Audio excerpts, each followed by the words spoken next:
Hello, assalamu alaikum jama'a, barkanku da haka 'yan aji. Yau a cikin wannan darasi za mu tattauna ne game da kalmomin Turanci wato guda 10 nake so mu sani a cikin wannan darasi. Yau ba tare da ɓata lokaci ba za mu tafi tare zuwa kalmomin. Kalma na ɗaya ita ce tortoise. Shin kun san me tortoise? Idan aka ce muku tortoise, idan kuka ji Bature ya ce muku tortoise, yana nufin kunkuru.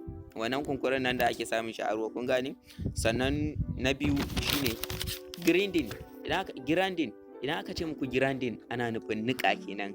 Zai iya yiwuwa niƙan tuwo, niƙa da yi na ko na mata, kun dai gane me niƙa. Sai number 3 shine farming.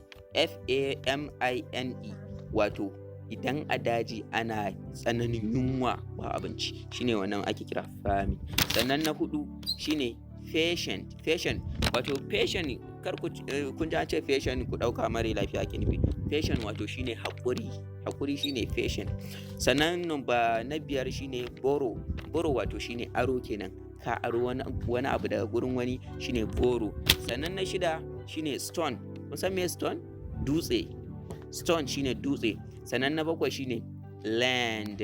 LEND, wato aro kenan, aron wani abu. Da borrow da land wani lokacin suna zuwa ma'anansu ɗaya ne, kun gane? Amma ba a kowane sentence bane ake amfani da kowanne, kun gane? Sai number 8 kenan, wato na 8 shine forest. Idan aka ce muku forest ana nufin daji, shine forest, daji, yawa.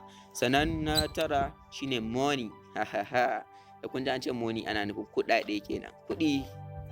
Sai number 9, okay, number 10 shine story. Kuna ji an ce story ana nufin labari shine story. Mun gode, da fatan wannan lesson din ya taimaka muku sosai. Idan kuna da tambaya ku yi comment, just comment kawai, I will answer you directly. Dan an samu ku ba wani matsala. Na gode, sai anjima.